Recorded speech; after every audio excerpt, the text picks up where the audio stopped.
Well, good morning, beautiful people. Good morning, beautiful Vernetta. Wow. Well, we here at Unity Church of Light have been focusing on the 12 powers as taught by Charles Fillmore, co-founder of the Unity movement. And I forgot, I'm going to back up a half a second because we have Reverend Jan in the house. I'm sorry.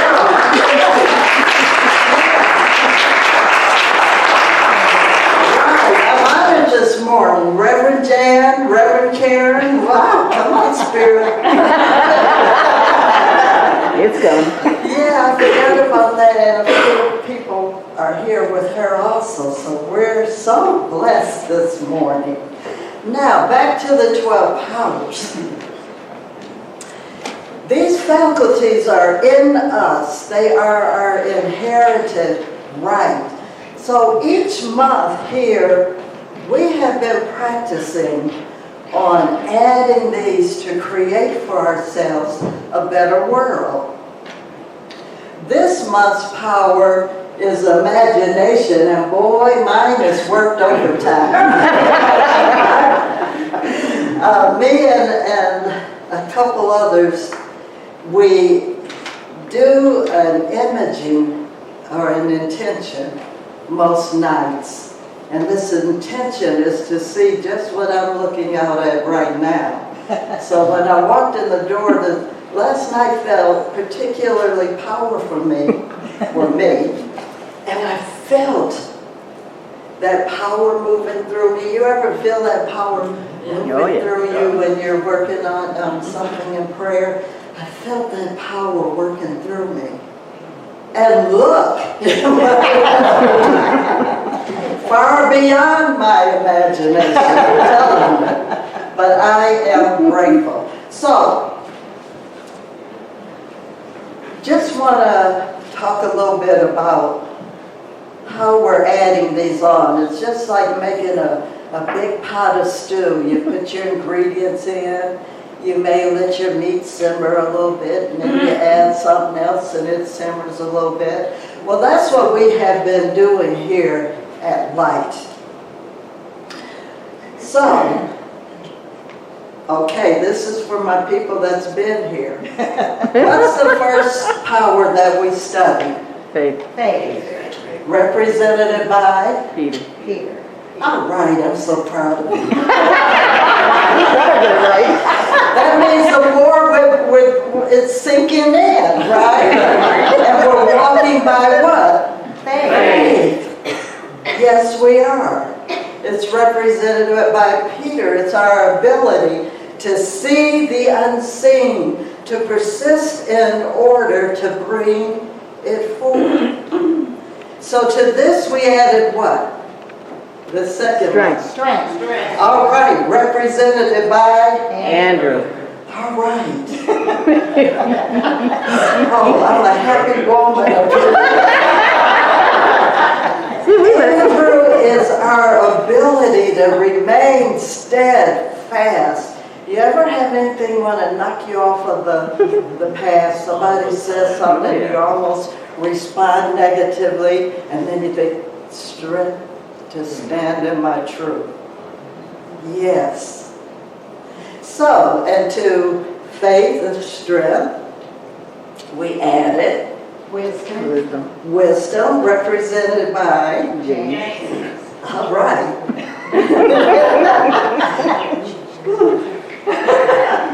Wisdom and judgment. We sometimes speak of judgment when we talk about wisdom. It's the highest form of spiritual knowing and includes divine judgment, which is simply looking through the appearances to the truth of whatever that is. Judgment, that's our discrimination, our intuition, and other activities of the mind under the heading of pure knowing. That's the wisdom. Okay, now, The next one that we studied was, Love. Love. John. all right, love, faith, strength, wisdom, they all work in harmony. Love kind of brings them all together in that harmony. Love is known as a great healer and harmonizer of them all. The ability to adjust misunderstandings. Anybody ever have any misunderstandings? Well, let me introduce you to love. Because that's your quality to make it through those misunderstandings. In your affairs, you can create a healthy, harmonious, and free life. And last month we studied Power. Power. represented by, Philip. all right, power. You know, you often hear me say, I'm standing in my power. I'm standing in my truth. That is self-mastery. It's inner control over thoughts and feelings. Now, does power mean power over another person and their thoughts? No. No, it's, you know, once you work your power to see through things, all else is, you're going to rise above all the other stuff. You'll rise above. So, today we're going to add imagination, represented by, Bartholomew. okay, by Bartholomew. The disciple by Bartholomew. The location in the body is between the eyes. Some people say your third eye. I just think of it as my spiritual eye. The color is, I do. Mary got the message. You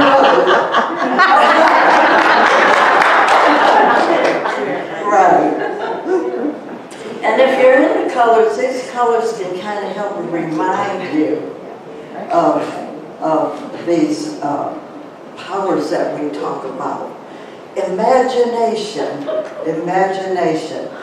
You know, in the Metaphysical Bible Dictionary, Bartholomew, metaphysically, it states that in us is that receives ideas and reflects them in images into the soul in dreams and visions. In dreams and vision. You know, we have a scripture in the Bible where there is no vision, people perish, right? So these images are reflected into our soul, our thinking capacity. So there's not much on Bartholomew, but through strong evidence, most Bible scholars believe him to be Nathaniel. If you look in Matthew 10 and 3, Bartholomew is mentioned as one of the 12 disciples. So I want to read you something this morning. I had to do some research to acclimate myself to this thought of Bartholomew, since there's not very much on him. And if we go to John, not First John. If we go to the book of John, the first chapter, verse 44 through 51. And I'm going to kind of paraphrase it a little bit as I read this. And this is when Jesus was leaving Galilee, and he gathered all the 12 with him. And Philip of Bethsaida, and the city of Andrew and Peter. And then he gathered Philip of it says, Philip finds Nathanael. Now remember I said they believe Nathanael to be Bartholomew. And then it says, it actually reads, they're talking among themselves, we have found him of whom Moses in the law and the prophets write, Jesus of Nazareth, the son of Joseph. And Nathanael said to him, can there be any good thing come out of Nazareth? And Philip says to him, come and see. Jesus saw Nathanael coming to him and says of him, behold, an Israelite indeed, in whom there is no guile, which in other words, there is no deceit. And Nathanael says to him, from where you know me? And Jesus answered and said, behold, that Philip called you when you were under the fig tree. I saw you. Nathanael answers and says to him, Rabbi, you are the Son of God. You are the King of Israel. And Jesus answered to him, behold, because I said to you, I saw you under the fig tree, believe you, you shall see greater things than these. And that's the part I like to emphasize. You shall see greater things than these. And he says to him, verily, verily, I say to you, hereafter you shall see heaven open and the angels of God ascending and descending upon the Son of Man. I read all of that because sometimes it makes more sense if you read into it a little bit. But the part I'm really focusing on is, ye shall see heavens opened and the angels of God ascending and descending. In other words, we think of heavens metaphysically as a realm of what? Divine ideas. And if you get a vision of this, use that imagination. Here we have all these ideas. Angels are messengers and thoughts, and their ideas also, and they're sending back and forth. So here we have all these ideas opened unto us. We just have to see it. We have to see it. Ascending and descending. That's activity to me. That's activity. That's ascending, that high state of consciousness. And it does go both ways, doesn't it? We can imagine something that's really not good for us, but we can also imagine the good, right? Mm-hmm. So, we have that vision. So, in the revealing word, imagination is that part of the mind that imagines and forms. Can you see it? Can you see it? If you can't see it, then that attribute of imagination is blind. But if we can see it, we say every morning, we affirm our mission statement. Do you see us as that beacon? I see us drawing to us. Those who are searching for this truth. Not only to us, but to everyone else that is promoting the teachings of Jesus Christ and the truth in which that stands. Martella Winsett, Linda Martella Winsett. Anyone read any of her books? Yeah, how to pray without speaking to God, and she has some others out. Well, she says, Imagination is our ability to picture what can be. Can you picture what can be in your life? We may do that already. I can picture some things. I've just had a manifestation. I pictured a room transformed into an office, and I just added the final touch, some bookcases. And now I walk in there and it's an office. I love it. It says it's our ability to picture what can be, and by holding that idea and developing it until we feel its effects. Until we feel its effects, while it still has not been manifested. And I love this part. She says to live into that idea until it becomes a part of our reality. Have you ever lived into an idea? You breathe into it. You move with it. You see it clear as day. And then what do? You grab back into that faith that we talked about, right? And you know it can come into manifestation. That's a beautiful thing. What are you working on here today? Anybody have anything they're working on? I know Marty does. I'm imagining that for you. So you have power going into that. Right. Hold on to that image until it manifests for you. Throw in those other ingredients: faith, power of the spoken word. We speak the word when it's something that we desire to bring in manifestation. God said what? Let there be. Right. We have that power too. Don't you believe it? I do. I do. You know, we direct our power and our images. We direct them. Sure, we can imagine a lot of stuff, can't we? But we need to touch it with what? Love. What do I always say? Prayer, meditation. Those are some.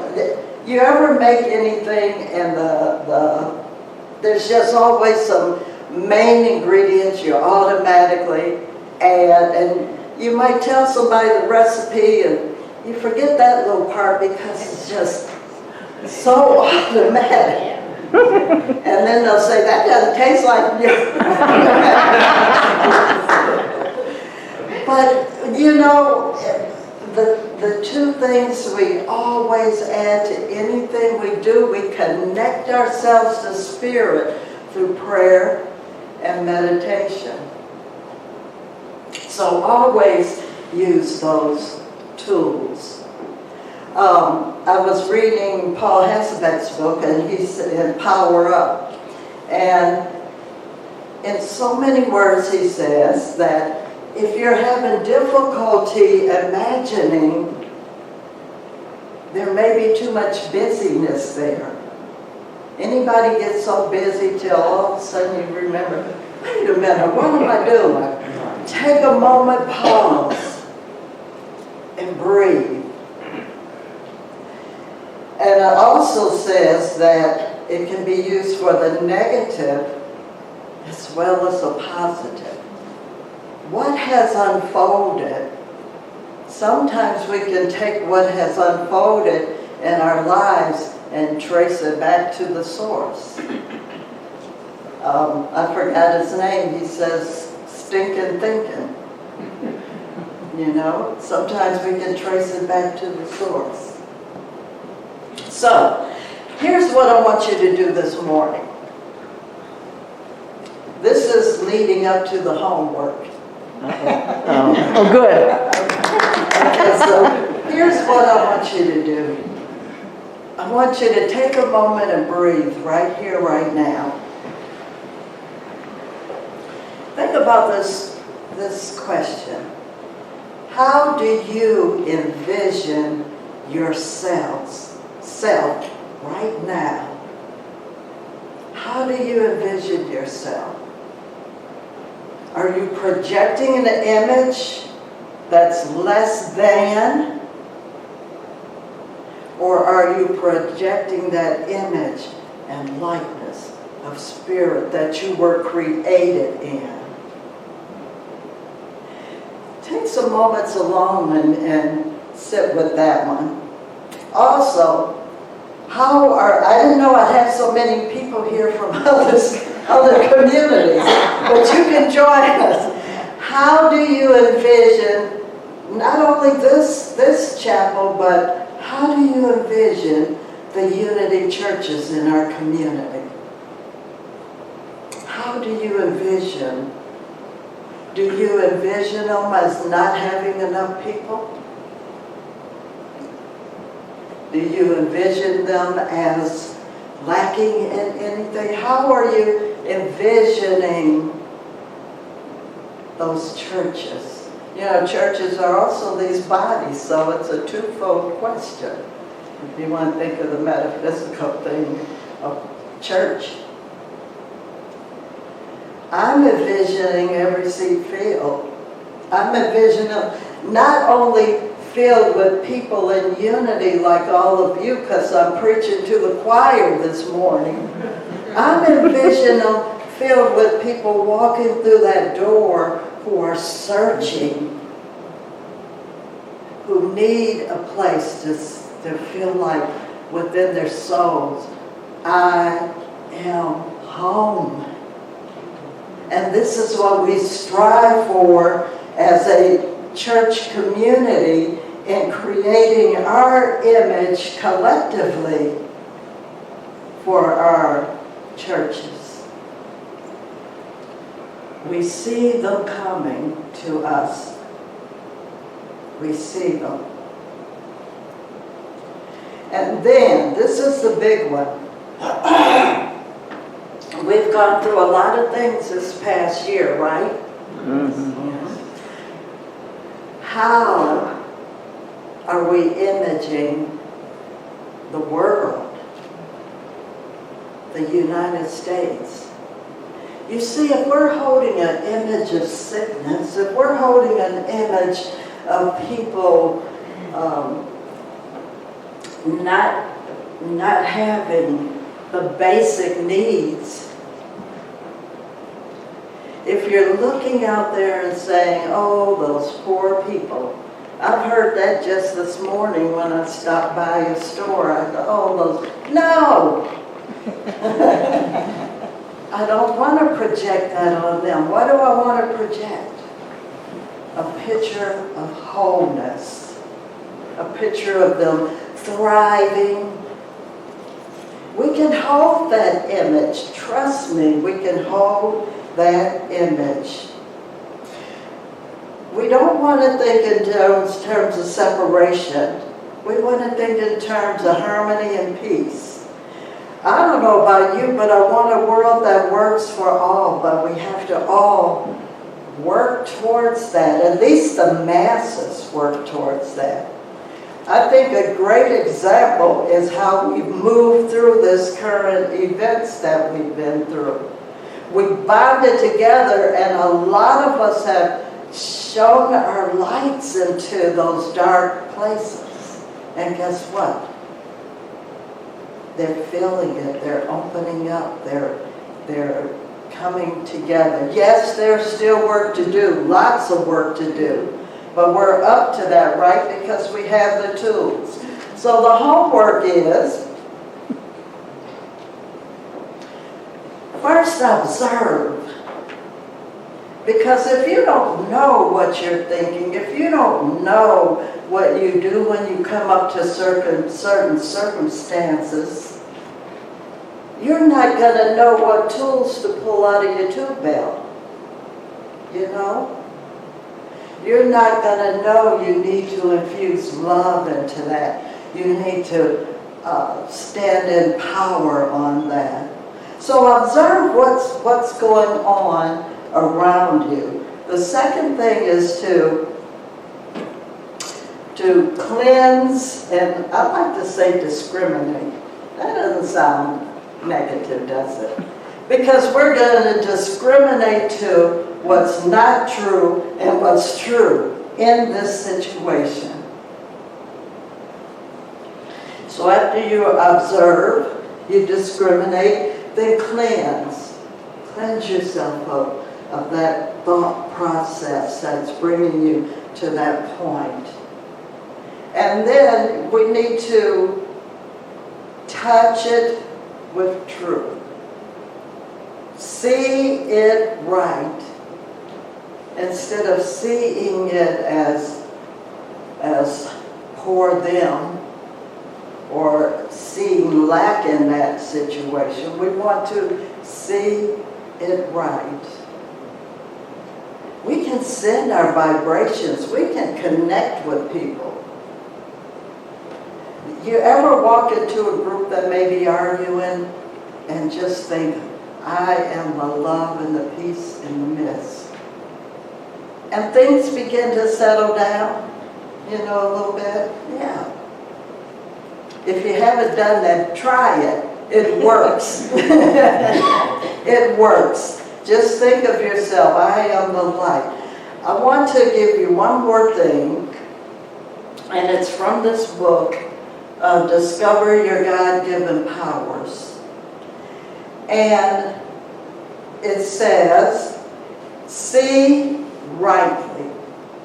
In order to change conditions in your mind, body, and affairs, you must first transform the pictures you are holding in mind.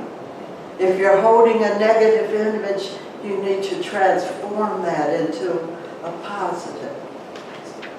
See people being fed. It says your life will always flow into the mode you create through your inner picturing power. If you don't like the condition you are attracting, change them by building new images in your imaginations. I know a lot of people that I've talked with think, oh, he's just imagining things, and they use it in a negative aspect. But they don't know the power of a vision. They don't know the power of imagination. Get 2 or 3 gathered together in my name and hold a vision and see the outer workings of spirit come to pass. Bless you, my friends. We're going to go forth and we're going to see even more than what's happening now. And we're going to do the work.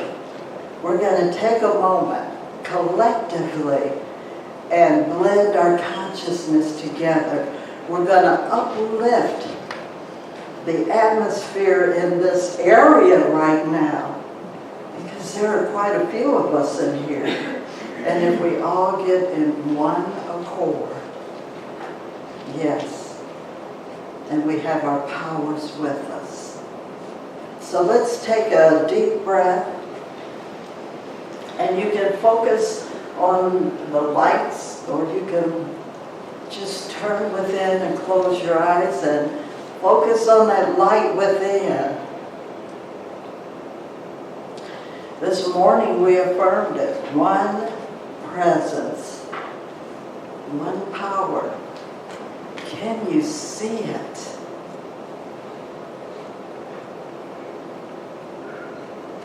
And as we turn within, we begin an inward journey. We imagine ourselves traveling to a point deep within, where there is nothing to be concerned about, nothing to do. We were created to be spiritual beings. And right here, right now, we journey to that place where we can just be what we were created to be.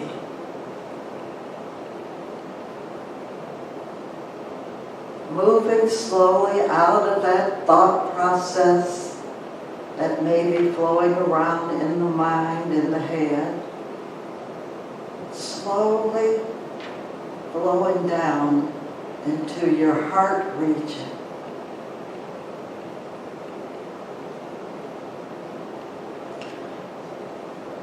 And we feel the breath coming in and flowing out.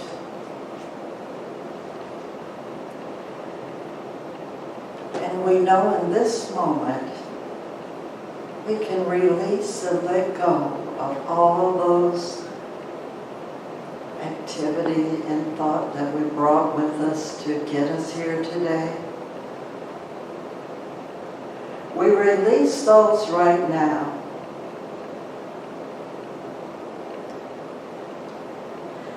And we come to a point deep within where we step over that threshold and plant ourselves firmly in the vibrations of unconditional love. Plant ourselves firmly in the vibrations of peace that passes all understanding.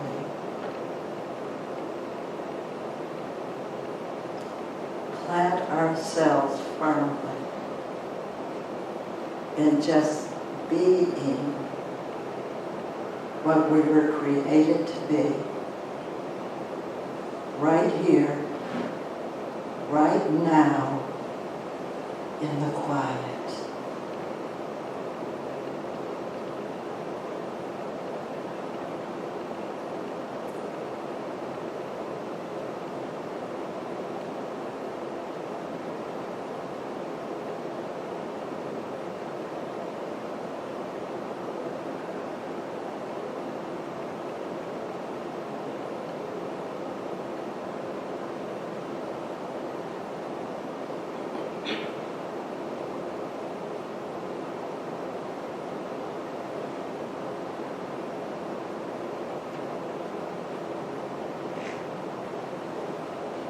And right now, as we prepare to return to this room, to the presence around us, we know we have just invited in that power of imagination. And as we go forth this day, we see harmony. We see peace.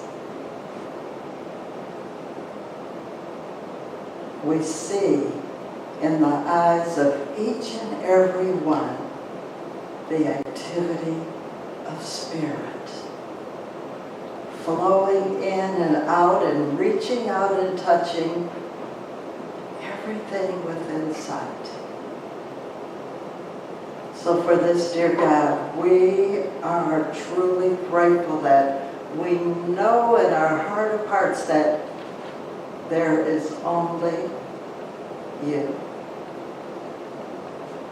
So for this and all things, we say, thank you, God. Thank you, God. Thank you, God. And it is so, and so it is. We see it, don't we? We see it unfolding in every avenue of our lives. Bless you. And as we prepare to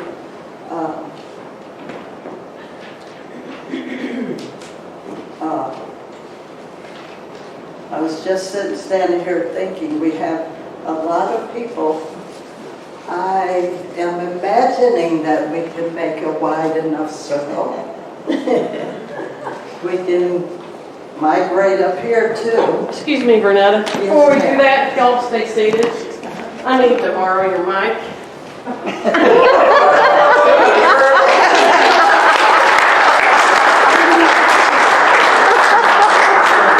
There's one thing I know of you, and you are no dummy. So I had no clue. But I was wondering why half of South was here. well, we are up to something. And when you look out there, we're up to love in action. You feel it? Yes. Everybody here just loves you and appreciates you. And, you know, we didn't get to have our Thanksgiving all unity service, so we just figured we'd pull it off today. And one of the things we're thankful for is you, Vernetta. And I have a few notes here because I find it totally interesting that the music today was Miracles Are Happening. Yes. Wow. And what the world needs now is love, right? Yes. So how appropriate for what we're going to do today. Oh my gosh. So November of last year, I did what my teacher here has taught me to do. And I took some things into prayer and meditation, as I do each day. And during that meditation, something was revealed to me, and which I do believe was divinely inspired. And it was revealed that Unity Church of Light should have an educational fund, much like what we have at Unity of St. Louis South. And for those of you who don't know what we have at South, we have a McKee Fund. And I know, Vernetta, you're familiar with it.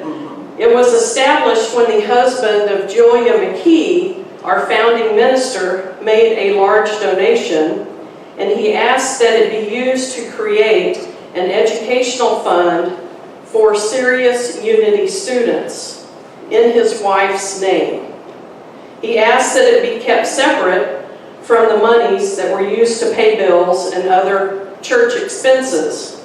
And it was only used to assist Unity students with the cost associated with their education.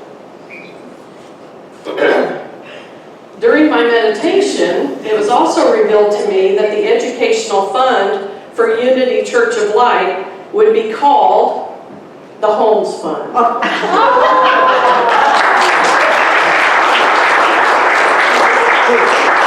And for Unity Church of Light, this is so appropriate because you are their spiritual leader. You are the teacher for so many of us, from teaching classes to prayer chaplains and serving as the spiritual leader here, but also coming over to Unity South once a month and ministering to us. And you've been doing that now for 4 years. Can you believe that? Really? Yeah, time flies. And I'm sure you're doing a lot of things I don't know about. But anyhow, once I received this message, I enlisted the help of Jackie, your board, and others to get the word out to everyone. And I've got to tell you, the response was phenomenal. Oh, wow. In 4 months, we not only met our goal, but we exceeded it. And it's thanks to the generous donations of everybody in this room and many who would love to be here with you, but South still had to have a service. So they send their love, and they did. We have generous donations from so many people that made this happen. And the total, as of when I took the money out of the bank that we had set up a fund to do that, was $6,700.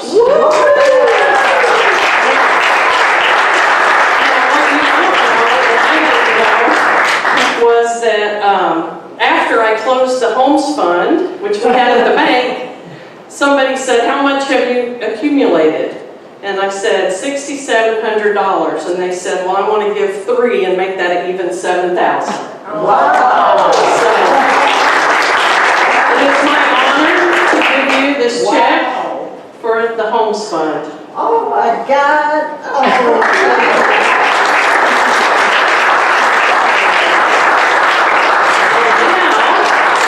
It's over, huh? No.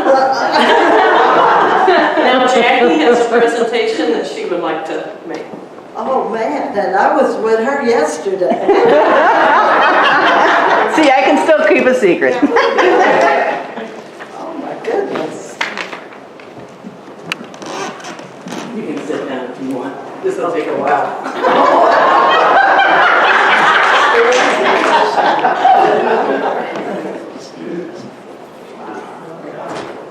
You gonna read the whole book? No. I wrote some of it, so you know how long it is. Perfect lunch.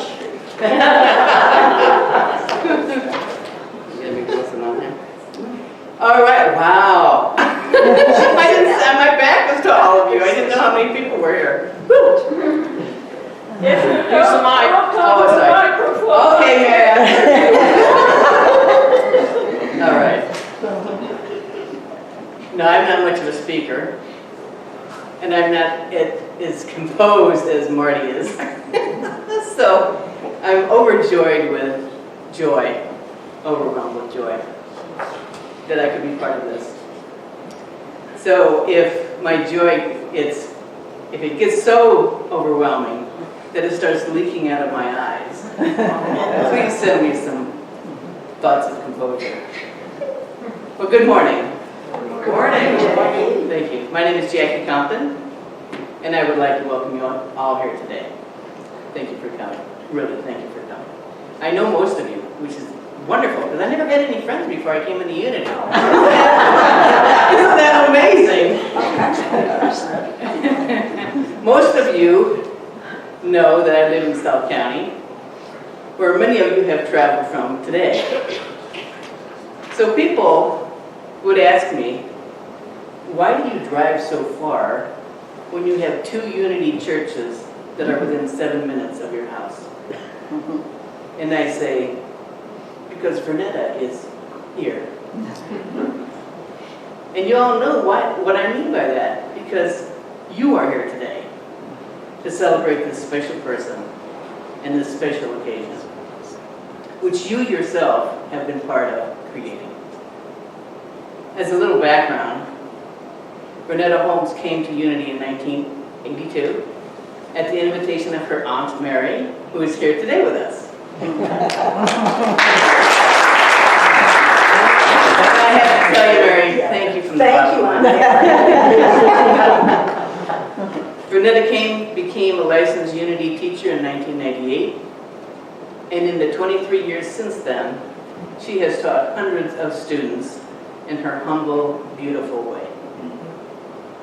Downstairs in the fellowship hall are quotes from each of the ministers and spiritual leaders who have led this congregation for the past 20 years or so.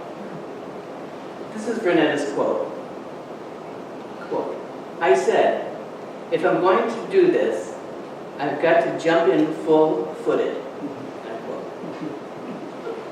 When the pandemic shut everything down in March 2020, Vernetta addressed the community spiritual need by taking a crash course in technology. She did not want to do it, as many of us don't want to do it either. But she knew that in order to support her people, she had to do it. And she jumped in full-footed. She taught herself much of the technology.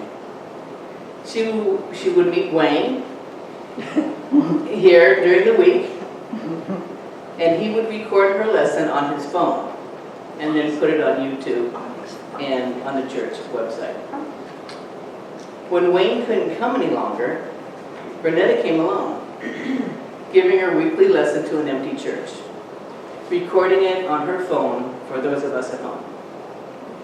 Since everyone always sits in the same spot every week, she thought about putting up cardboard cutouts so she wouldn't feel so lonely when she was here by herself recording her lesson. 1 year ago in June 2020, with courage and caution, she opened the church for in-person services. I was starved for human contact. I am married, but I was still starved for human contact. And spiritual nourishment, and that is how I came here, because it was the only church operating at the time. As soon as I met Vernetta in person and heard her message, I knew I would become a member of this church, which I did in January of this year. Marty didn't explain in detail about her vision. In the vision, She was standing outside this church with Vernetta, and she was handing Vernetta a check to establish the Holmes Scholarship Fund. She then handed Vernetta a book, probably not this size. Anything worth doing is worth overdoing. Maybe she handed Vernetta a book that had Vernetta's sayings in it. Vernetta told us recently that for some time she had been thinking of asking the Board of Trustees to establish a scholarship fund. Here is a perfect example of what she was just talking about, imagination, of how the power of thought becomes manifestation. Picture this. Here is Vernetta, over here, praying for guidance concerning a scholarship fund. It's just an idea in her head and a passion in her heart. Over here is Marty. Now Marty's meditating. And Marty can meditate because Vernetta taught her how to do it. Just like a radio transmission, this energy and this affirmative action within herself, with her affirming it was already done, went into the universe, floated around looking for someone who was receptive to answer the call. Here's Marty. Marty gets the vision. Marty's receptive and picks up Vernetta's vision. So it's not surprising at all that the Holy Spirit spoke to Marty late last year, showing her Vernetta's vision that actually created this celebration today. That is how a master teacher teaches about divine law, by living the example. We come today to celebrate and honor Vernetta for her years of selfless dedication and service to the Unity community. Vernetta has outpoured generosity to us for many years, conducting services here, giving lessons at Unity South, teaching classes, being a mentor to students, being a spiritual director, counselor to everyone who's hurting, being a leader in the prayer chaplain program, giving people rides, picking up and delivering groceries to others who are at home during the pandemic. And the list goes on and on and on. Now we are outpouring our gratitude and generosity to her in establishing this fund in her name to help Unity students carry on Unity's message of truth. At the onset, Marty and I set a goal of $5,000. In the end, 50 donations came in, totaling $6,700. Wow. 51 now, 7,000. 7,000 now. Wow. Well, okay, so with the average for 6,700, that came out to an average of $134 per donation. That is a powerful statement of gratitude. Yeah. Thank you. Thank you. Thank you.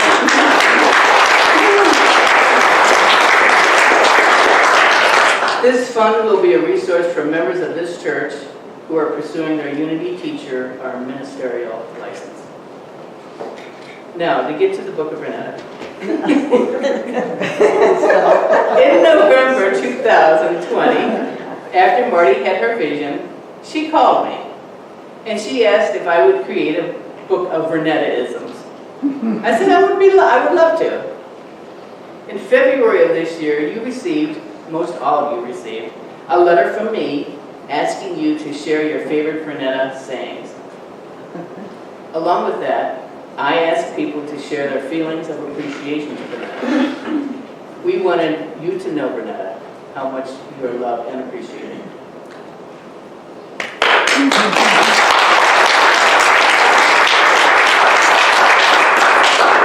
The thing about Vernetta is, she lives her truth.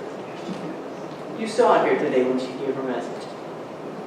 With no pretense or thought of accolade, she prays before she speaks, and the words she speaks are prayers of blessing. Her love is obvious, her humility is uplifting, and her laughter and her humor are contagious. There's a story about how people would come and just sit in Charles Fillmore's office as he worked. He didn't have to be talking to them. He would just work, and they would sit in his office.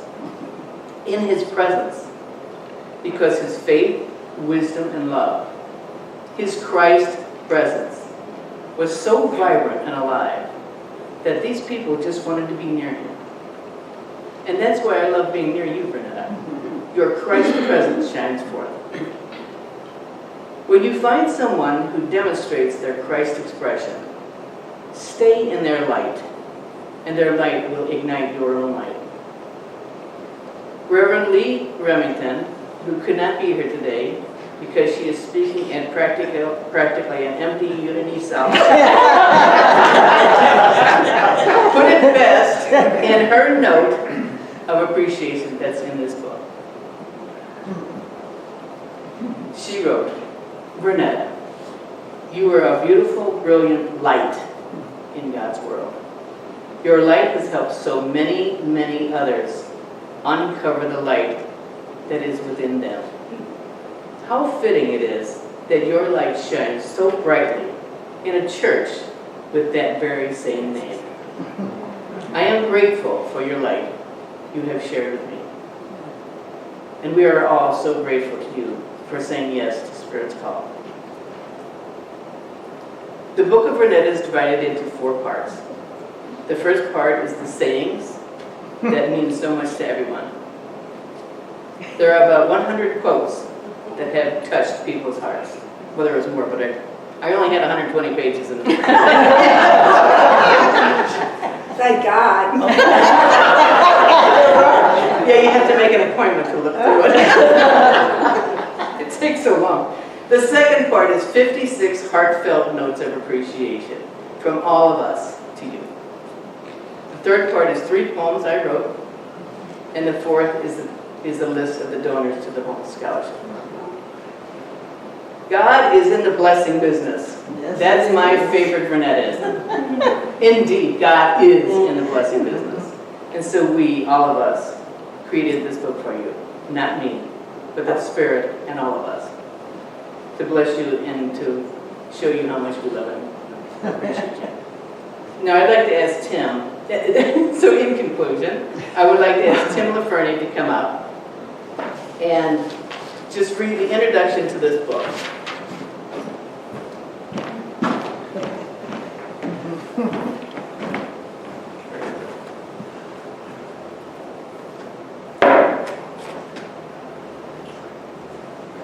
Good morning. Good morning. In the beginning, God created the heavens, earth, and many things. God's unbridled happiness and joyful energy filled every atom of space with millions of glorious colors and light. And radiant beauty shone from the sky, the mountains, oceans, and all that God had expressed Himself through. God giggled as He worked in His delight, and the vibrations of His hearty laughter were so great that they filled His creations with wondrous voice. Sweet songs in the birds, babbling melodies in the brooks, rustling sounds in the trees, and the braying, cooing, mooing, and other sounds of animals that God had created. And God said, I shall make man and woman in my own image, that they may enjoy all these beautiful sights and sounds that I have created. And God did create man and woman, and infused them all with His divine creative powers. And much begatting occurred in the land of Usa. And USA is the United States of America. It came to pass that the people of USA had lost their way and forgotten that they were divine beings. Then God said, I will make a woman who carries within her heart my godly attributes, that she may guide my flock and teach them how to love and serve with joy. Thereupon, God created a girl child, and she was called Vernetta.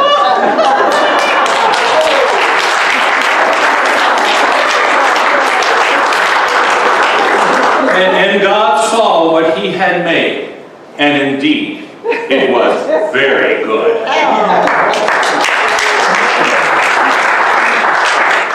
And the child Vernetta grew into womanhood, strong in stature. She learned many lessons, and humbly carried within her heart the love and the blessings of God. And in Vernetta's own delight and experiences God's divine magnificence, she did go forth into the land of Usa and did teach the good news of God's love. Herein are the messages of love, peace, and hope in the book of Vernetta. Vernetta Holmes.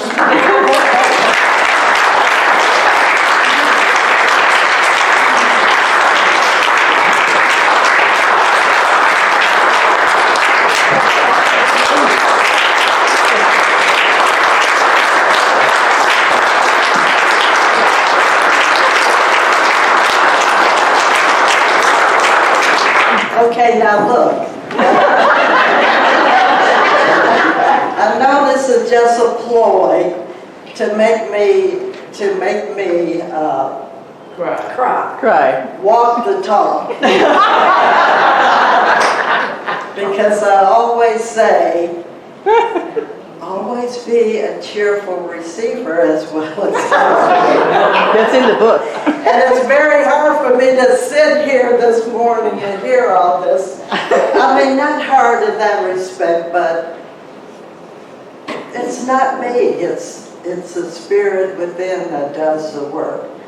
And I'm glad you didn't have those missing years where the spirit wasn't quite ready to. But